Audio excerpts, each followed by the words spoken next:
Hello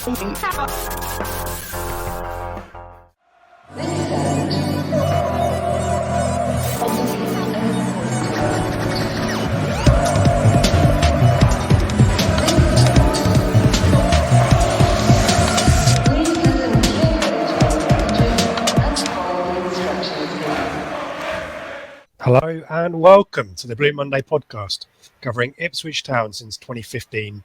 I'm Richard Woodward and you're tuned into the Prematch show in partnership with our friends at the Greyhound Pub in Ipswich.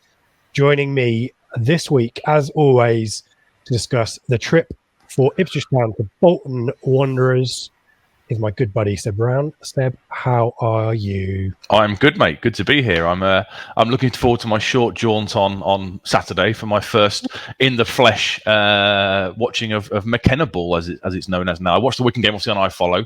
I follow Gillingham on the radio, but this will be the first time I've seen it in the flesh, so to speak. So I'm very, very much looking forward to it. Is this your nearest game to your location? In this league, yes, it probably is. Yeah, Tranmere was obviously the one that was lovely on the doorstep a couple of years ago that we went to in the January, but they've dropped down. So yeah, Bolton probably is. But to be fair, I mean, you can draw a circle with a compass of an hour radius around Chester, and I can pretty much get to a good 4 or 5 kind of game. So I'm very lucky to be up in this part of the world sometimes. And you're allowed to cross the border, yeah? That's now allowed, is it? It is, yeah. We did a lot of geography on the live show last night, so we'll probably leave that one there after we upset Craig. I usually upset someone, so yeah. Let's not rake over our ground.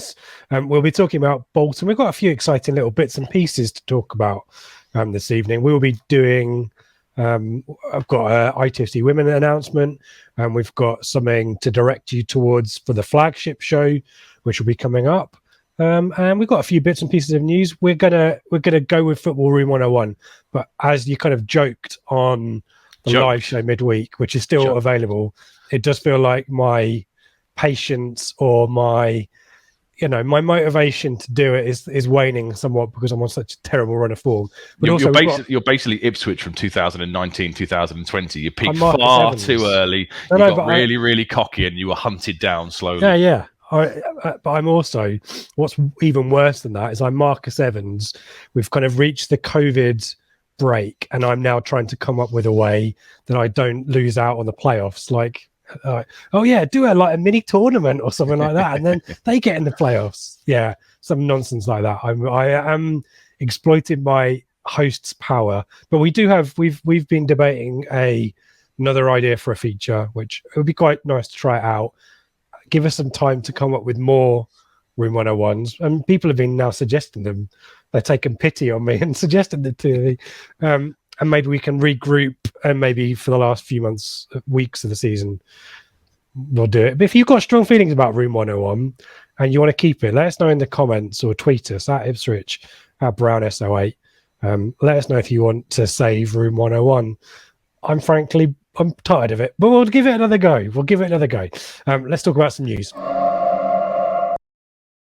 And we are, as we talked about last week, in respect of my Room 101 entry, it is silly season. It is January transfer window is open. It's been forcibly open. It will slam shut in a few weeks' time. And the main substantive bit of news, Seb, is Toto Nsiala's departure to Fleetwood. Looks like it's going to be a permanent move, according to TWTD at the very least. He's out of contract in the summer. We did take up a 1-year option on his previous deal earlier in the year. But this, presumably for you, comes as no surprise, Seb. No, and it suits all parties, doesn't it? You know, one of the guys watching on the live show last night said he was up on Merseyside negotiating a deal, so a little bit further north, and it just makes sense for everybody. You know, we need to trim the squad a little bit. We need to free up squad places and free up wage allocations, etc.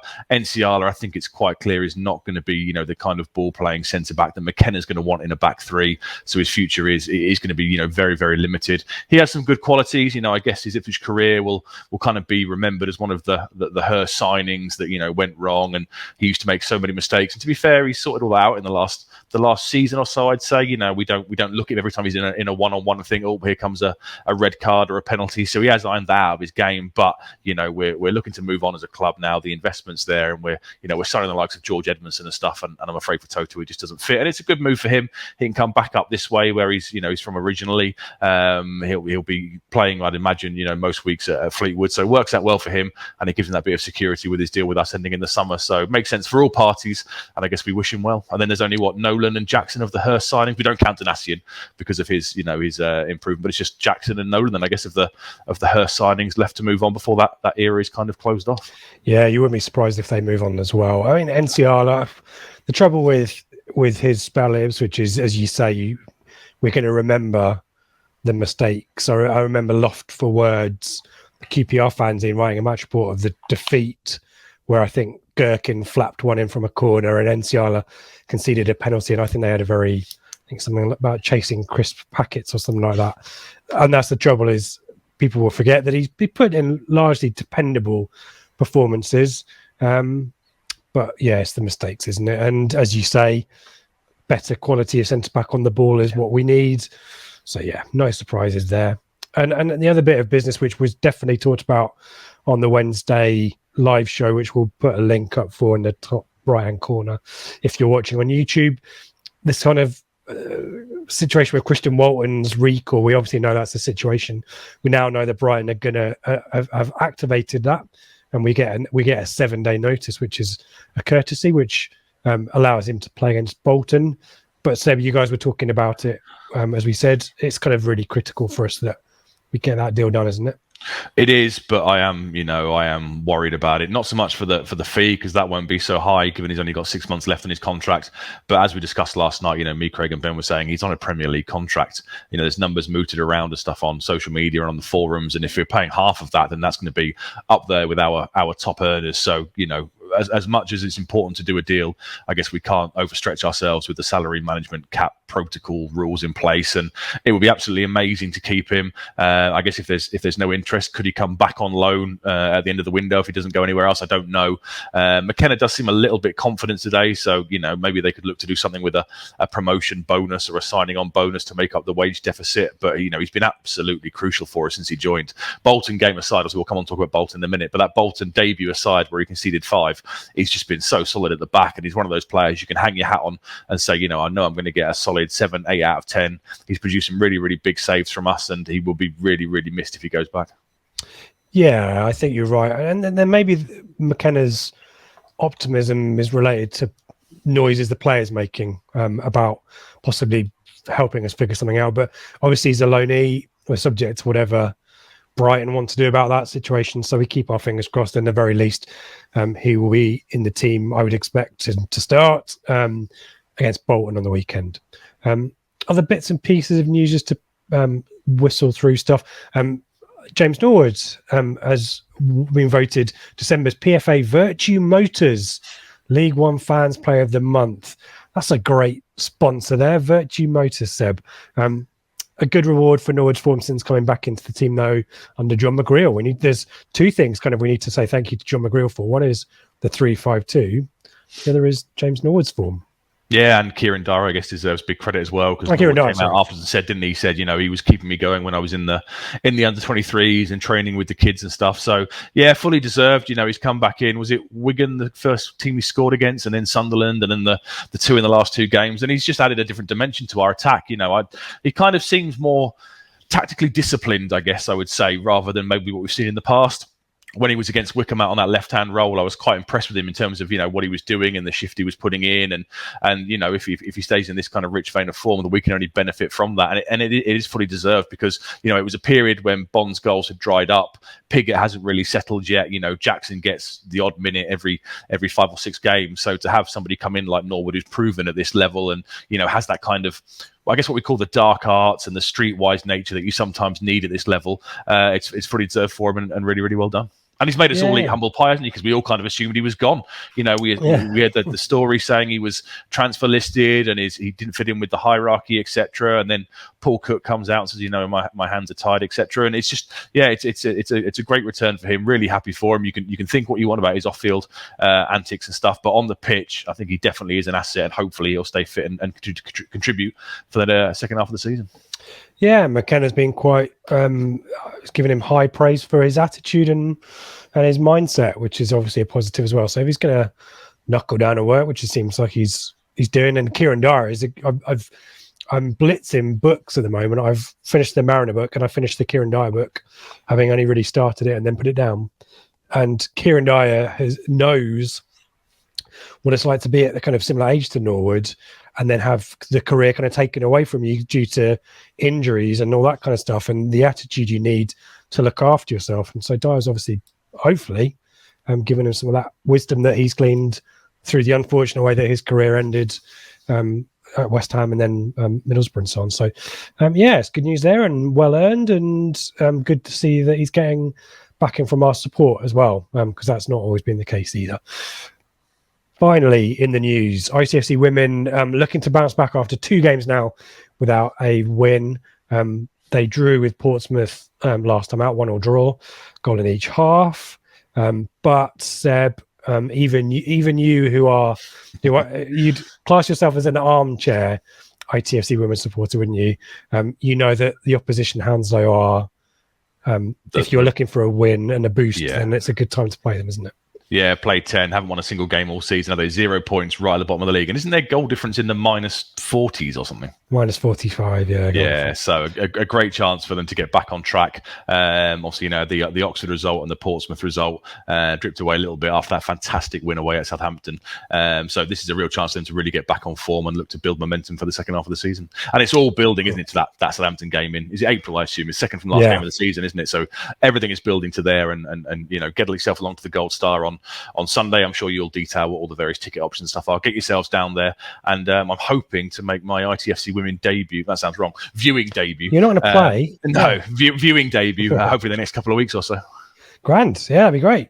I mean, it's a £5 for an adult, and any under 16s accompanied by an adult getting free. Otherwise, True Blue. Kieran's obviously mentioned that a few times he's been on. Go on the website and check that out. But you can make a £5 donation, and you get free entry to all the home matches. So that's definitely worth doing that. Also worth mentioning, we'll have some bits and pieces on our socials on Friday. So this comes out on Friday, so it should be out depending when you listen to this, unless you're an early riser, and hello to the early risers listening first thing. But we have another sponsorship arrangement to announce later on today, or already today, depending. I need to stop that.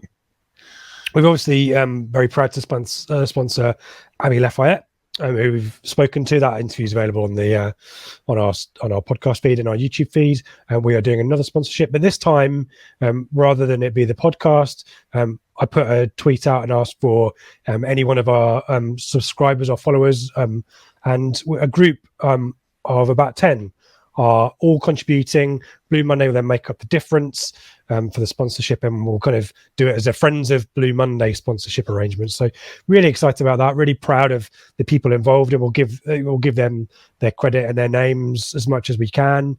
And if it's something that you're interested in joining in, I know that we didn't make a big song and dance bit because I think we probably just wanted to test the concept with a view to do something next season. If that's the kind of thing you're interested in, then let me know at Ipswich or Blue Monday ITFC at gmail.com. And we'll happily consider you in that. We haven't really figured out what. But Theo Bennyworth at ITFC, we need to give him a massive pat on the back. I think he's Academy Sponsorship Manager. I think that's his job title, but he does lots of different things. Has found a really good plan for us, a good package for us, as well as obviously the perk of sponsoring a player, which is great. And hopefully we'll get to speak to her in a few weeks' time. But yeah, Theo's been really helpful in trying to make something work for us. So anyway, more details on the sponsorship coming up. And if you want to get involved in whatever we do next season, let me know. There we go. I'm trying to find a segue into Saturday, but I can't. So I'm just going to make our little ooey ooey noise. And it's a team that we always like to talk about, Seb. I've got the 99. Well, I guess it's the 97-99 away shirt here, the Marcus Stewart double. And then I've got the 5-0 from the first season down in this season. I think Norwood got 2, Jackson got 2. But to be fair, it was against their children, wasn't it? Is it? I don't want to call you out on this. Is this the first one down, isn't it? That's the 17-18. Oh, yeah, it's Marcus Evans. Oh, yeah. I was going for the memorable Joe Garner 1-1 draw. It was a... yeah, I've made a bit of an error there, haven't I? Oh, man. Of all the people to take you on... I know. I've picked the wrong person here to try and take on football shirts. Oh, yeah, it's Marcus. Yeah, of course, it's Marcus Evans sponsorship. Yeah, it would be the Magical Vegas second shirt. You're right. Where it's blended into the colour and stuff. Yeah. Okay. Right. Well, I've gone for the memorable 1-1 draw against them in January 2018 when Joe Garner scored in the last minute. Yeah, that's the one I went for. Yeah. Up there with your Marcus Stewart double shirt. Yeah, same. Different shirts for different needs. You mentioned 5 goals. I mean, it's worth us pausing and reflecting back on a very chastening, I think that's probably the word I used at the time, afternoon against Bolton back in September. That was a real... we've been down in League One for 3 seasons now, and that feels like a low ebb. That was a particularly bad day out. It did kind of regroup and refocus, and we wanted that little bit of a rally under Cook. But as for Bolton, Seb, they kind of had a bit of a upward momentum at that point, and Ian Evatt, we'll talk about him shortly, was maybe suggesting they're the best team in the division. Maybe they were briefly, because of late they've really fallen away, haven't they? But extenuating circumstances. They have, yeah. Obviously, we quite often see this, don't we? Newly promoted sides kind of start really, really strongly. Then over time, they will naturally fall away. And that's kind of what's happened to them. Obviously, they absolutely battered us 5-2. It was the Walton and Edmondson debut game. And it was the game where Vincent Young got hooked really early on. He got booked, didn't he, really early? Yeah, and then he gave away a penalty. And then everyone thought he might get sent off. So he was hooked for Dynasty. And that kind of sort of summed up his season at that stage. And I think that was the first game where I think I was starting to think that maybe this isn't going to work under Paul Cook a little bit. As you say, we did refocus. I think it was the week later we went and beat Lincoln, or maybe 2 weeks later, I think it was. So we did look to focus, but they have, that was the peak of their season. They have very, very much fallen away. They're currently sitting 18th in the league with 26 points, played 24 games, won 7, drawn 5 and lost 12, scored 30 goals and conceded 37. Recent form isn't good at all. They've lost 4 and drawn 1 of their last 5 games. They were hit massively with postponements over the Christmas period. So their game against Wickham on Tuesday night, or was it Wednesday? Tuesday night was the first game they've played at home in 6 weeks. So they've got a lot of players sort of out rusty and not up to fully match speed. So it's quite a good time to be playing them, in all honesty, because they've only won twice since the start of October. They were at home to Crewe and at home to Doncaster, both at the I don't know what it's called now. Is it still called the University of Bolton Stadium, or is it the... I think it is. Yeah, I know it is the Reebok, so I'll probably refer to it as the Reebok throughout this. But only won twice there. Only won 2 games since the start of October, so they are on a really, really bad run of form. Obviously, we're absolutely buzzing with what's happened in our last 2 games, so they are really, really there for the taking.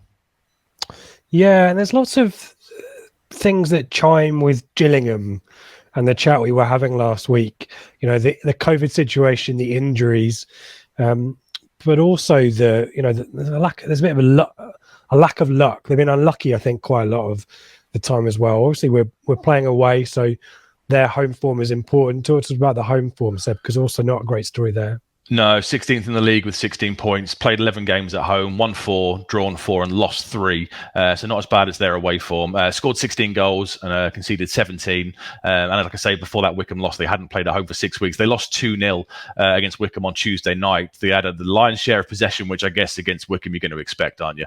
They had 57% possession, 7 corners, 15 shots, but only 3 on target, although they did hit the woodwork. We'll come on to their striking options later, because they've had quite a few changes at the top end of the pitch. So it just struck me as a game where, I guess we know what Wickham play like, and I guess you could kind of see how that was going to play out in terms of the long balls forward, and Bolton just couldn't cope with it, despite dominating the play and having more efforts on goal. Yeah, and I think they're guilty of conceding set pieces quite a lot, Bolton, as well. The individual mistakes, I think, crop up quite a lot for them. Ian Evatt, very briefly, we talked, obviously, a lot of these teams now we're talking about for the second time. Yeah. But just very briefly on Ian Evatt, where he's been in Yeah, how Well, he's getting on. he got the job, didn't he, by doing that outstanding work at Barrow. He won the National League with Barrow in 2000 and what had it been, 2019-20. So he took them over in the same league when Barrow went up to League Two and Bolton obviously came down. And that's when he took over, and he did really, really well in his first season there. Barrow were kind of mid-table in the National League, and then suddenly they won the league that the COVID sort of curtailed season. So he did really, really well, and that's how he got the Bolton job ultimately. He's been there since July 2020, so he's had the one season down in League Two, winning the league, and then obviously this half season so far at League One level. He's played 83, won 36, drawn 16 and lost 31, which works out at 1.49 points per game. But obviously that's very heavily weighted to the promotion winning season versus their struggles this year. Yeah. And we're saying he was a former player of Paul Cook, and definitely used some of his understanding of Paul Cook's tactics to exploit us in that 5-2 defeat earlier in the year. In terms of what to expect from them, I mean, you've got some stats here, and I've been looking into them as well. I mean, the goal scored is not great, but they create a lot of chances. They've, on average, just over 14 shots per game, is the fourth best in the league at the moment. But only a fraction of those are on target, and a lot of them are outside the area. So it seems to me that, I think they've got a fairly, their XG isn't too bad. But I think it's just the quality of the chances that they're creating. I think they shoot a lot from range, and I think of that 14 that I mentioned, nearly 6 are from outside the area. I just think there's possibly some desperation there, and reliance on midfielders perhaps rather than strikers to get the goal. I mean, yeah, very much so. Like I say, we'll come on to the attacking options they've had. People have come in and people have gone out and stuff. They've scored 6 of their 100. They had 136 efforts on goal from outside the box and only scored 6 of them. So, like you said, they absolutely love having a shot from range, but the conversion rate is very, very low. And like you say, it does kind of smell of a side that gets to the final third and starts to panic and just ends up just having a thwack at goal and just not getting the rewards. Because they are a possession-based team of 58% on average. I was surprised how high that was. Yeah, I was surprised how high that was, and their accuracy as well. Yeah, decent 78.87% accuracy as well. So that's second to only MK Dons, who we've seen in the flesh. Absolutely love to dominate the ball and really look to move it around the pitch. So I was surprised that was so high. I guess you could sum them up as a side that sort of keep possession in their half, look to break certainly down the right hand side, but then struggle when it goes into the final third.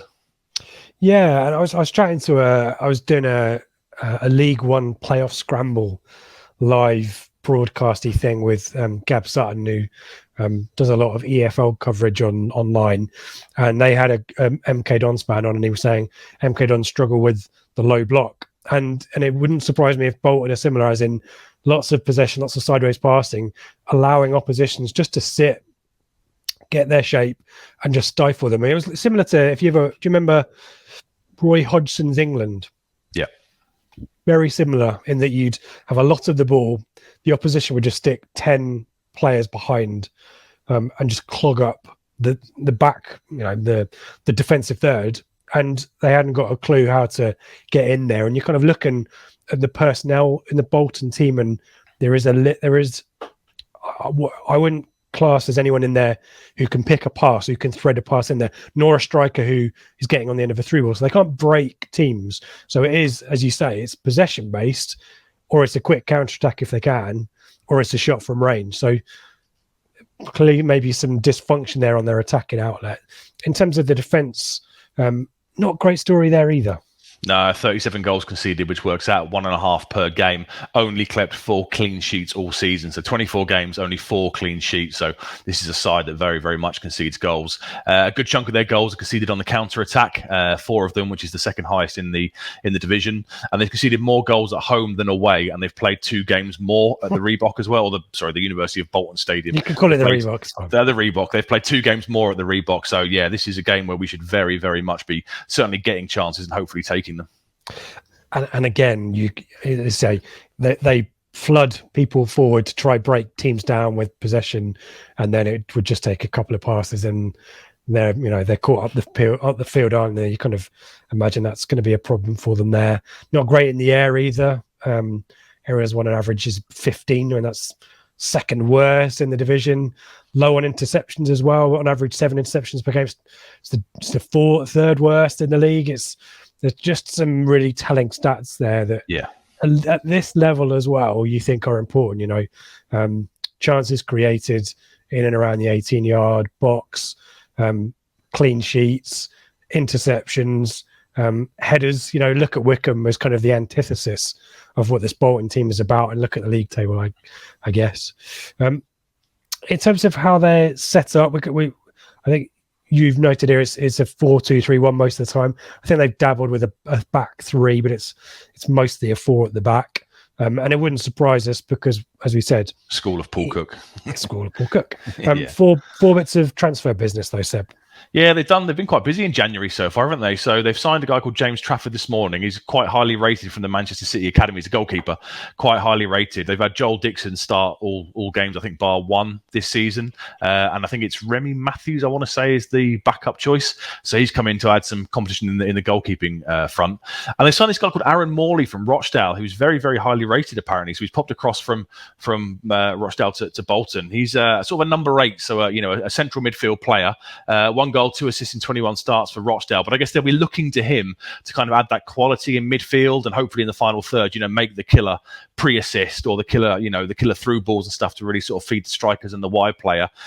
He's joined on a 3.5-year deal, which obviously is a decent length of contract for this division. So they must really see something in him that going forward they can obviously look to exploit. Dion Charles has come in from Accrington.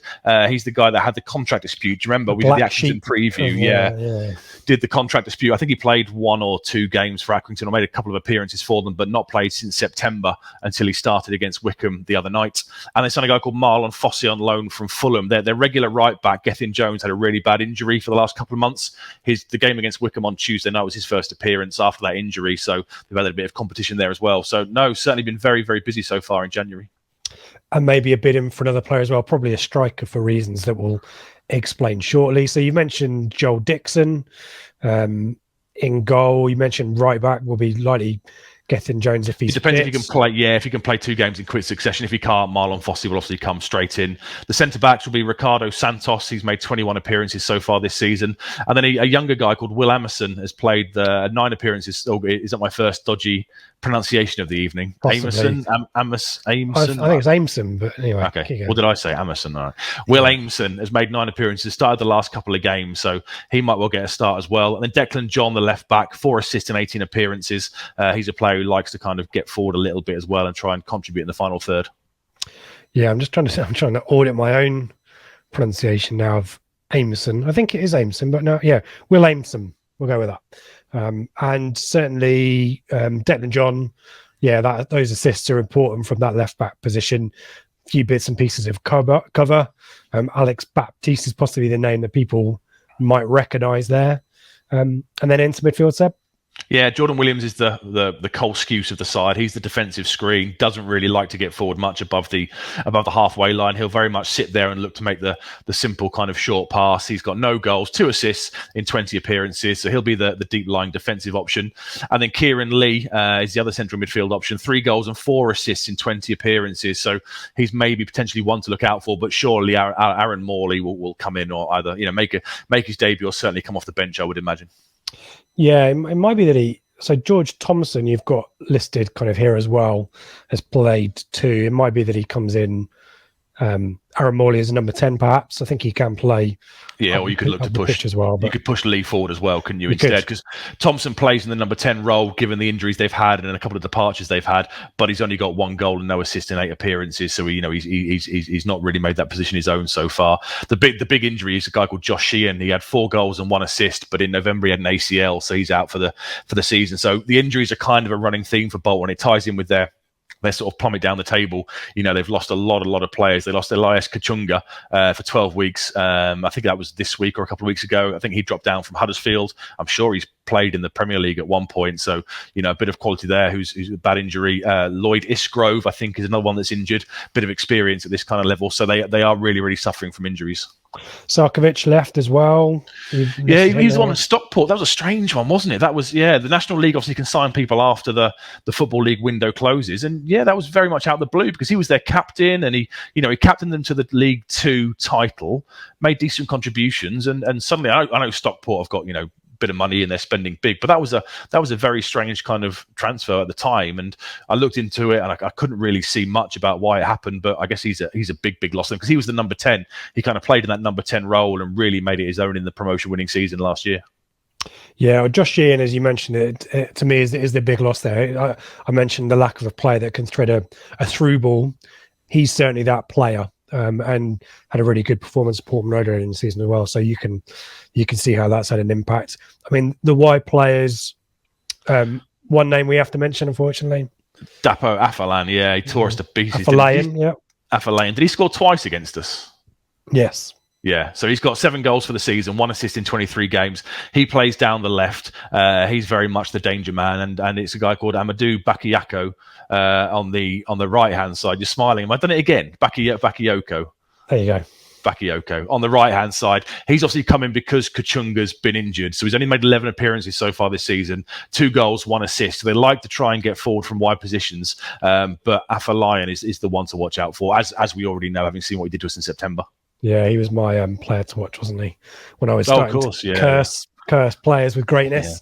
Yeah. And I mean, Nathan Delfonso is there. He's kind of he's a wide player or a striker. He's cover there, but I think that the lack of strength in depth or the quality options in reserve is an issue there. Obviously, Kachunga's absence is a big one, but if they lost Effeline as well, they'd be in trouble. And up front, I mean, the big departure here as well, Seb. It's a surprise, isn't it? Owen Doyle, I remember was he on loan at Bradford from Swindon, or Swindon from Bradford, and scored tons and tons of goals. Bolton obviously made him their marquee signing last year when they were down in winning the League Two title.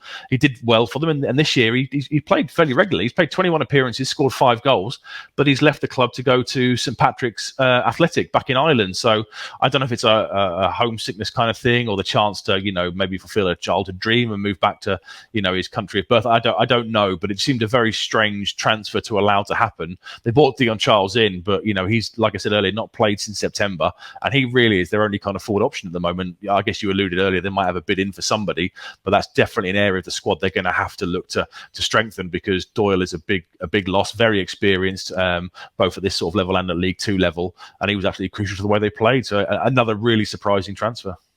Yeah, I'm reading on about this Doyle transfer. I mean, Bolton put a brave face on it and kind of said, "Oh, it was a, it's a good move for all parties." He's obviously 33, so he's getting on a bit, and it was kind of he wanted to finish his career back home in Ireland, which I guess makes sense. But surely you don't do it mid-season, surely you let it ride out until the summer and then have a parting of the ways when he's hopefully, if he's got a 1 in 4 rate so far this season, then you could be looking at another 3 or 4 goals between now and the end of the season, and that could be crucial to them. They're sort of throwing all their hope on Dion Charles at this point. And they said as well that he's going to act as their official scout in Ireland. So there you go. Okay. So he's got a job there with them scouting players. But yeah, you mentioned Dion Charles. I think it's likely that he'll keep his place in the team, because otherwise there's nobody else really. If they're up front, the up front is very, very limited. I think Delfonso could slot in there potentially, maybe if they got really desperate. But Charles will certainly it's certainly his shirt to lose at the moment unless they go out and sign somebody else. Yep. So. Definitely some things to be positive about in respect of the form they're in, some of the issues with personnel. We kind of talked about our form last week, and I'm always a little bit apprehensive.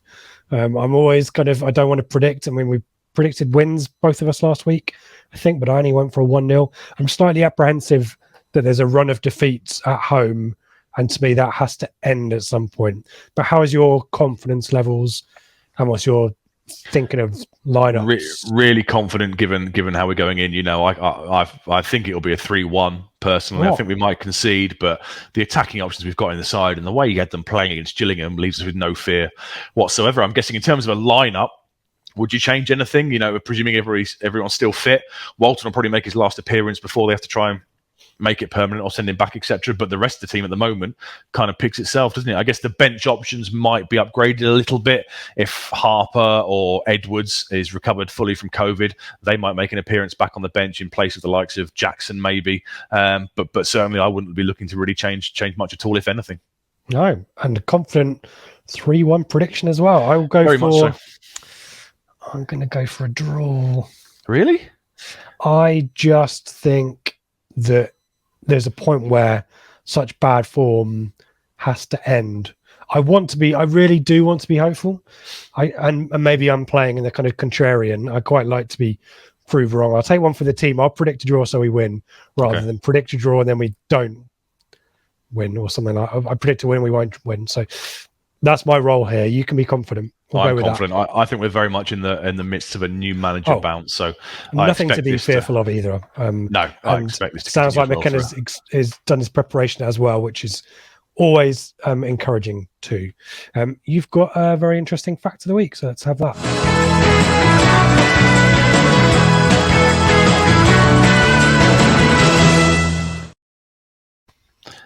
Is that going to make an appearance next season as well, or are we going to get rid of this feature and that video? Well, it's up to you, really, because you're the one who has to find a fact. Yeah, I might start repeating. No one listens anyway, so I'll just start repeating every single week.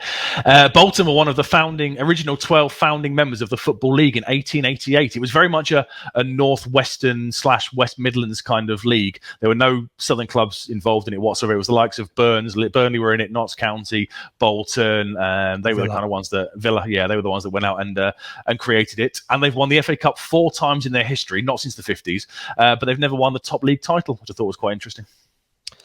There you go. Interesting. It is, yeah. There it is. Fact of the week. I kind of feel like I need to bookend it with the music.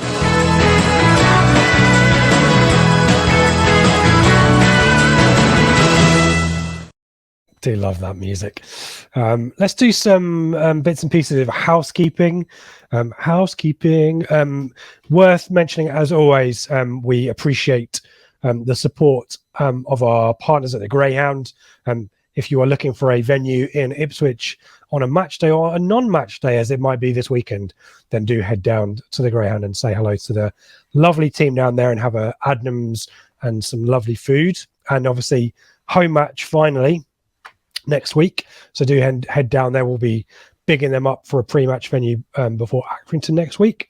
And as always, all the details and bits and pieces to find out what's going on, Blue Monday, ITFC.co.uk.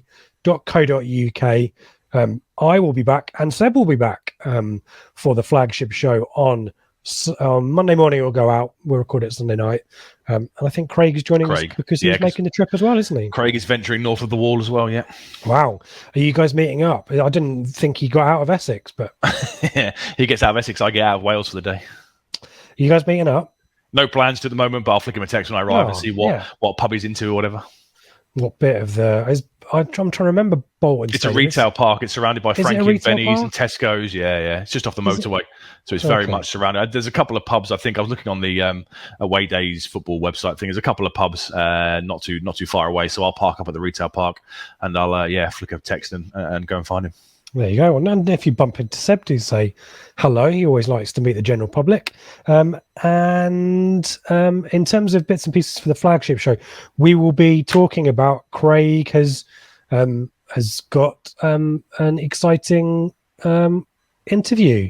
We teased it on our Twitter earlier, but we'll give you more information on Sunday. And it's fair to say, Seb, an Ipswich Town legend. Without doubt, yeah, absolutely. Don't want to give anything away, but yeah, absolute legend. So more on that on the flagship show as well. And that interview, the first part of it, will actually be out relatively shortly after the flagship as well. So keep a lookout on that. It's a 2-parter as well. So plenty more information on that. Keep your eye on the flagship and keep your eye on Blue Monday, ITFC.co.uk. Now on to my favourite bit of the show.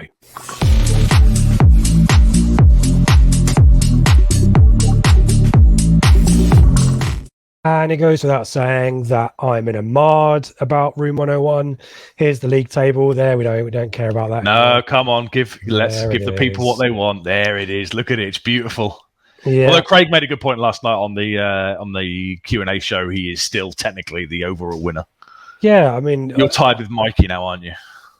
All right. I mean, well, I'm just pointing out. I'm trying to recall what other competitive event is decided on points per game, and what other sport has that as a metric that football matters? Yeah, it doesn't matter. I've got you. Face it, you got too big for your boots. You tried to get rid of throw-ins, and ever since then, it's been slowly going down. It has been, and I'm not particularly confident this week either. Do you want to go first or second? I'll go second this week.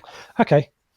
So which of the three that I'm not massively sure about should I go with? I am going to go, and I haven't fallen into this trap, but I kind of did dangle this out there in case I wanted to rely on it.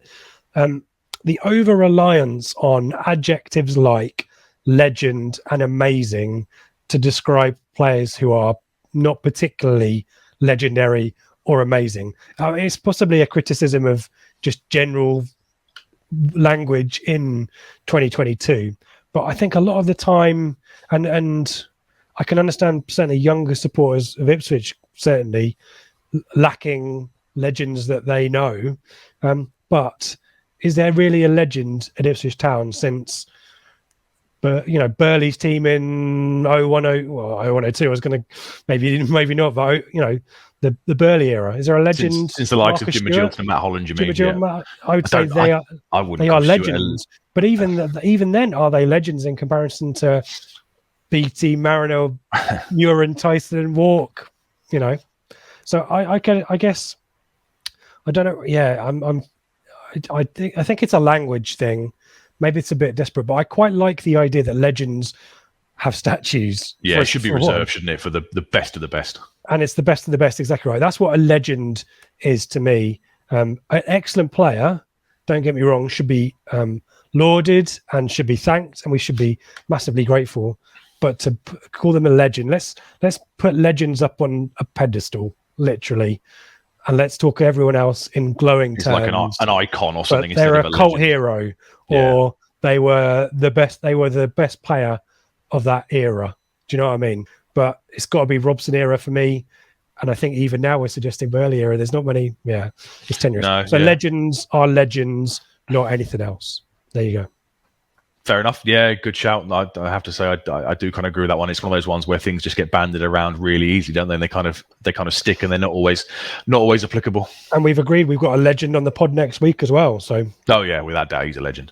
Right, I'm going this week for the absolutely crap ITV and BBC live picks for the FA Cup third round. So we had 8 games I think we're on in total. Swindon versus Man City was absolutely fine. But then after that, you start to look at it, and they did like Hull against Everton, Millwall against Palace, West Ham against Leeds, which is a run-of-the-mill Premier League fixture, and then topped it off on the Monday night with Man United against Villa. The Forest-Arsenal game was very, very good, but that's the kind of thing you want to see in the FA Cup third round. I understand we live in a world of ratings and commercial revenue for advertising rates, that kind of thing, and that's why these kind of sides get chosen. But, I also appreciate I'm looking at this with the benefit of hindsight, and no one knew that Cambridge were going to go to St James's Park and beat Newcastle 1-0. But that would have been a great game to have live, on one of the channels. Boreham Wood against AFC Wimbledon. Again, hindsight, Boreham Wood won, but again, that had the potential maybe for an upset, and that's what the FA Cup is all about. Luton against Harrogate, a lot of goals scored in that game. Was it Barnsley 5, Barrow 4? Yeah, there were some really, really amazing games in the third round, and all we get was the dross that you can pretty much watch. Well, you can watch Man United Villa twice a season on normal Sky. You can watch Leeds against West Ham twice, and it just struck me as I know we're in a world of commercialism and that kind of thing, but to me that should be a bit of a tradition, and the broadcasters should certainly look to pick maybe think without their commercial hats on, which I know will never happen, and for me go for the ones which will interest fans the most and are more in keeping with the traditions of the third round.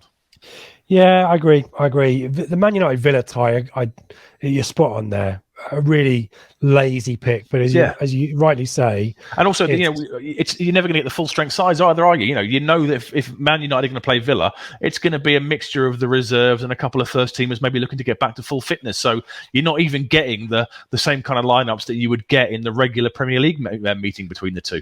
But you're not even guaranteed goals in that game, as that proved 1-0. And there's a lot of VI. It was actually a relatively entertaining game, but as you say, the idea that I can see Man United Aston Villa on the telly most if I've got a Sky or a BT subscription is a pretty common fixture, isn't it? So it seems to me that you should try to allocate the non-league teams or the minnows against just out of default, because you want the money to be helps them shared exactly. around. You should actually, and if a Premier League team is playing another Premier League team or even a Championship team, I kind of think you should exempt them from being shown on telly.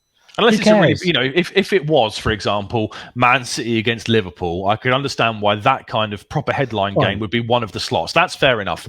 But some of the the games they picked were rubbish, and you know it's really unfair on the likes of Cambridge, Boreham Wood. Kidderminster? Yeah, they won. They beat Reading 2-1, so that would have been a Yeah. great shout. Again, I appreciate with hindsight all these, you know, are based on results that actually occurred. But you know, it would have been great for a weekend of should we say, non-normal kind of, you know, live matches. It would have been great for a change, and there were some real shocks in there, and it would have really helped out the clubs. I mean, I was when I was looking at the FA website for the matches that were picked, there was a caveat at the bottom saying they got 85 grand or something for appearing on live telly. Me, what is 85 grand to Man United? Absolutely pointless. Absolutely nothing. You know, it's probably half of Ronaldo's wages for 2 days. That could make a big difference though to the likes of Cambridge, Boreham Wood, etc. You know, Kidderminster, and like you said, that's what should be done, I believe. Did you have you seen this on a bit of a tangent here? Have you seen this viral clip that went out last week? I think it was Barnsley Barrow. The guy, I think it was I forgot about this and haven't made any notes about it, so I don't know the names. I think the Barrow guy took a really long warm up, run up for a free kick. Oh, the yeah. Barnsley guy was filming it randomly, and the guy said, "Oh, I think he's effing Ronaldo," and then he strides up and smashes it in. Yeah, and he goes, "Yeah, that was great." You know, imagine that being on the telly. Yeah. Anyway, yeah. Or the likes of, you know, the Newcastle, you know, Cambridge winning 1-0 at St James's Park. You know, St James's Park was full. They had all the optimism of the takeover and Kieran Trippier's debut, and Cambridge go their Ironside scores. Jack Lancaster has a goal disallowed. Yeah, that'd been a great game to have live, but I guess it is what it is. It's just sad. Cynical. Yeah, it's a rare one where I think we agree with each other. So well done us. But you guys get to decide. So we'll put the poll out on Twitter, accompanying the links for the show, and you can vote for Seb. And then this time next week, we will be doing another feature. But if you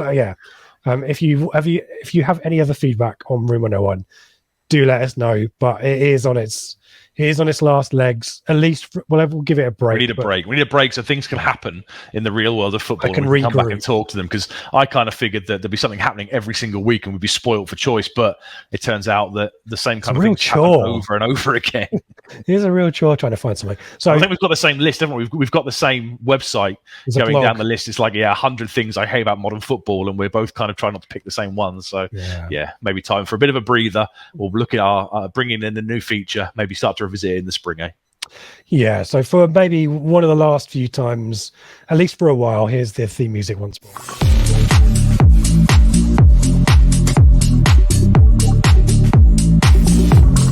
That is your lot. Seb, as always, thank you for your research, your insight, and along with many others on Saturday, safe journey up to Bolton. And if you are listening to this right now on your way to Bolton, safe travels, bring us back 3 points.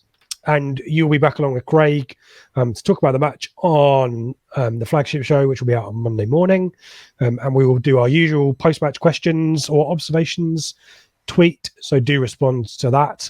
And as we said already, on Flagship show, we will be talking about the legendary guest, our 2-part interview that Craig has conducted. And I think that's probably about it, Seb. We also need to give a shout out to our good friends at the Greyhound. Kindly support us on this show here, and do get down to the Greyhound whenever you can. And hopefully it won't be too long before both of us are down at the Greyhound again, having a pre-match ghost ship. So there you are. Blue Monday, ITFC.co.uk for all the details on what's going on the pod. Seb, I will hand over to you for the final word.